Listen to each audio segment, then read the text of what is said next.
Qu'est-ce que c'est le néoconservatisme? Qui sont-ils? Quel est leur impact, leur influence sur la politique étrangère des États-Unis? C'est ce que nous allons parler aujourd'hui, très chers internautes. Bienvenue sur Faire la politique autrement, une plateforme nous faisons, qui se décryptons, commentons et analysons l'actualité politique internationale, les bouleversements géopolitiques mondiaux, en toute transparence et en toute impartialité. C'est cela notre particularité, c'est cela notre marque de fabrique. Alors, très chers internautes, tout de suite, nous allons nous plonger sur notre sujet. Le néoconservatisme, c'est un courant de pensée qui se veut d'étendre la politique, l'idéologie, les valeurs américaines à travers tous les coins du monde entier en utilisant à la fois le soft power, mais aussi le hard power. Ce courant de pensée est né dans les années 1970 et deux événements majeurs vont marquer la mise en place ou la création de ce courant de pensée. L'événement de l'échec des États-Unis lors de la guerre avec le Vietnam, dont les accords vont être signés en 1975. Le premier événement qui est considéré comme un échec pour la politique étrangère des États-Unis. Le deuxième événement qui va constituer aussi un événement majeur et qui va être un tournant, ça va être la prise d'otage de l'ambassade des États-Unis à Téhéran en 1979. Et vous avez compris, ces deux événements vont constituer et vont provoquer la naissance de ce courant de pensée que nous allons appeler par le néoconservatisme.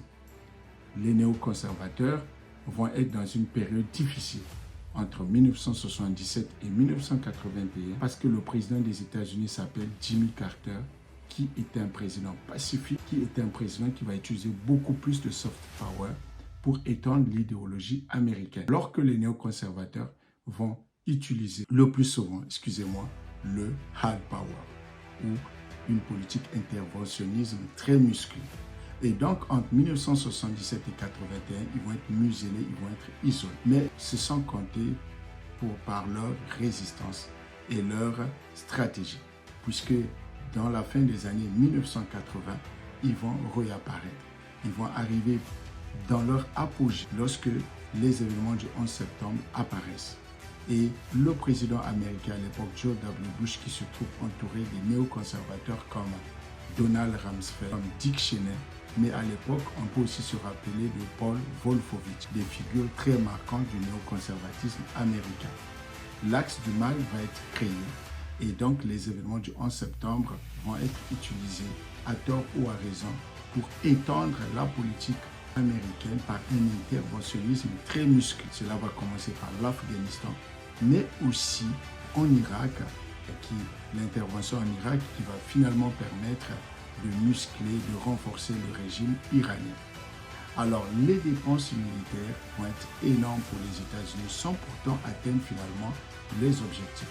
Parce que nous connaissons tous le bourbier, la fin du bourbier irakien et du bourbier afghan qui va provoquer finalement la naissance de plusieurs figures terroristes qui attaquent les intérêts américains et occidentaux partout dans le monde.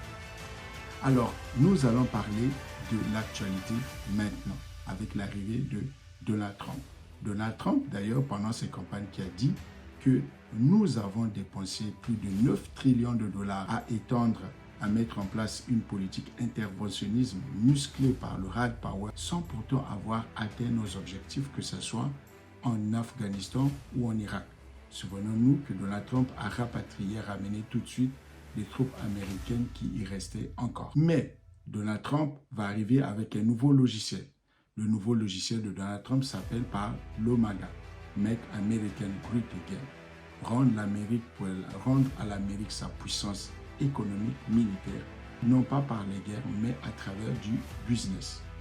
Arrêtez vos guerres, arrêtez de tuer des tueries, nous allons faire du business, chacun va être gagnant. Alors, cette politique, Donald Trump va se retrouver au pouvoir.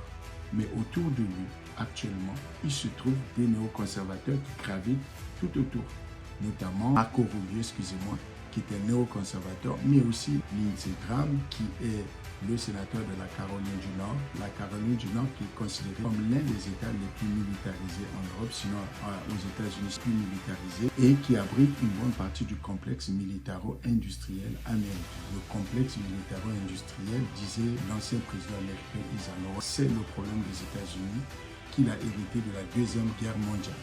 Ce complexe militaro-industriel a besoin d'être alimenté par les contrats d'armes, par les ventes d'armes, par un certain nombre d'événements qui leur permettent de se nourrir. Alors, lorsque à chaque fois Donald Trump, qui dans son logiciel MAGA se trouve également ceux qui les défendent, notamment J.D. Vance, mais aussi Steve Bannon et Tucker Carlson, même si ils ont des divergences, mais ces derniers restent sur une pacifique de l'administration Trump.